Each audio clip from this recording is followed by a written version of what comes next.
This is the second half of exploring this Kenmore machine. I just kept working slowly at it. In the first part, I had taken the lid off and made sure there was plenty of oil in it.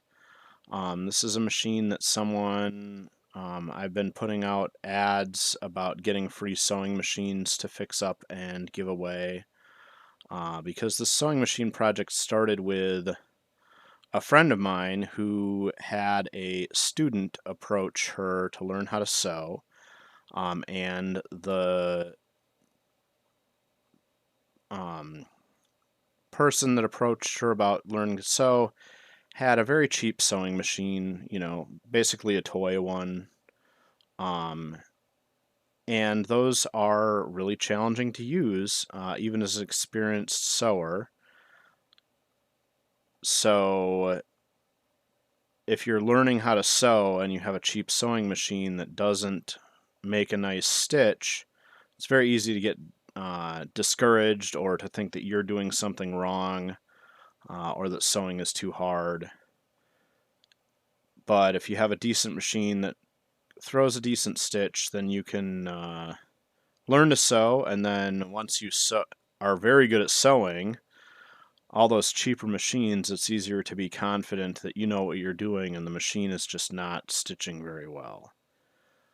Anyhow, my friend had that student return the cheap sewing machine and asked me to go on the lookout for something that she could give to her student and teach the student how to sew with, so that there wouldn't be a $200 investment in a good brand new sewing machine before the student decided whether or not they enjoyed sewing that much.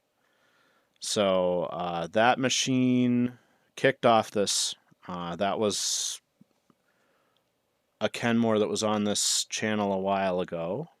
As a result of that, I've been doing ads looking for free sewing machines, and as I put out the Facebook ads asking people to donate machines or passing on the machines that I've been fixing, I get occasional requests to look at or fix machines. This is one of those machines. The person that reached out to me said that it had stopped working, and they had opened it up and taken the motor out, thinking that perhaps the motor had gone bad. But after they got the motor removed from the bottom, they quickly found out that it was still stuck even with the motor out, and kind of gave up on it. I'm not sure how this had been stored or how long it was out of service before they discovered it was stuck and then took the motor out. I don't know how long the motor has been sitting out of it. So I just loaded it up with oil and started putting gentle pressure on the hand wheel. And I found the spot that it was sticking at the top and bottom of the stroke, which I thought might be related to something wrong with the head of the sewing machine, because I'm not a trained sewing machine service person. I'm just doing this on my own, and my procedure for freeing up a stuck machine like this is to just put oil on everything I think should be moving, and then gently work it back and forth, and then slowly remove screws, clean it, and remove the screws, and then try to put them right back where they came from.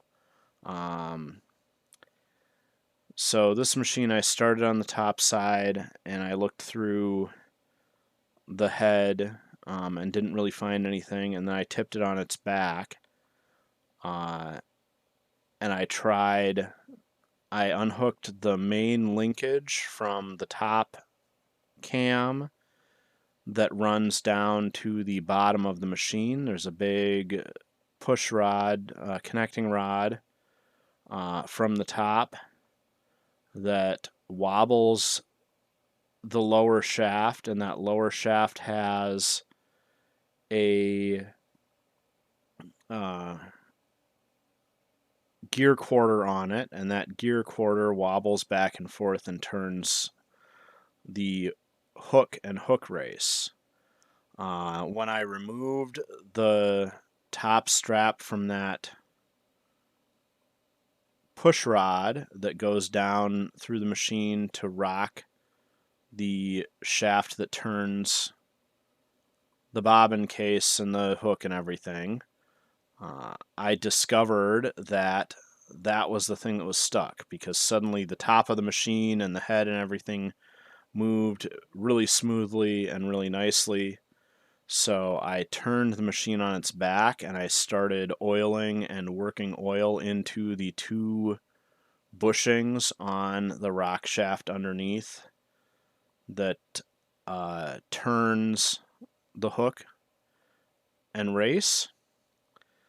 And with a little bit of working on that back and forth with oil on it and removing parts to make sure that they were freeing up, I took out the hook race, the shuttle,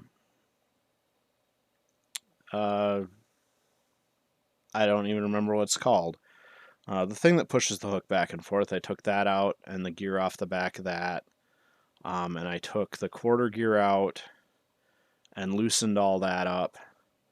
And I loosened that, and those pieces should remain in time because they have set screws on flats on the shaft.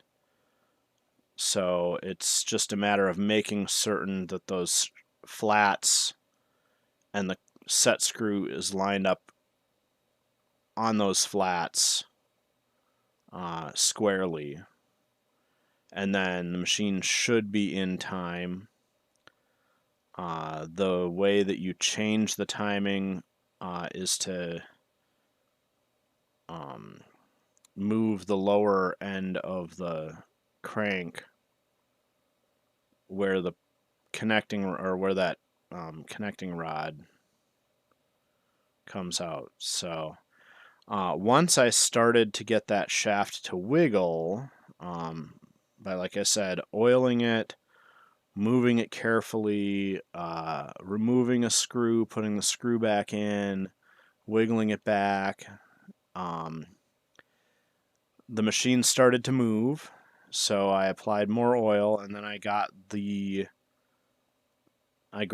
the motor and was going to put the motor in, but realized that the hardware, the mounting hardware for the motor, the screws that it fastens in with, were not in the box that I was given that had the motor in it. So I just informed the person that I had gotten the machine freed up and moving, and that if they get the motor put back in and just run the machine a little bit, that should free it up, because a lot of these machines, once the 70s especially rolled around, they started to put impregnated, sintered, oilite, all kinds of fancy bearings in them to reduce the number of oiling points that you needed to keep track of and extend the life of the machine, and also, just make it easier to make the machines more streamlined, because if you don't need to have access to all the oil holes and oil passages, then you can make fancier covers for them. But those oilite bearings and those sintered bearings, all those different lifetime lubrication bearings that they started to put in, They do actually have a lifetime, and if you let them sit for a while, the way they work is that the lubricant, oil, grease, whatever you want to identify it as, is soaked into the porous metal, and when the machine runs, as the bearing warms up, the oil seeps out of the pores in the metal because it melts, and then it goes into the bearing and lubricates the shaft. And then, but if you leave the machine sit for a long time, that oil, like, eventually it runs out, like, but there's quite a bit in those sintered oilite style bearings. And but if you leave the machine sit, then it can flash rust on the shafts because the oil or lubricant withdraws into the spongy style of metal that it's been impregnated into. So a machine with lifetime bearings or oil-free bearings, or whatever they want to call them or advertise them, actually needs to be used and run pretty regularly, because running it is what keeps the oil or lubricant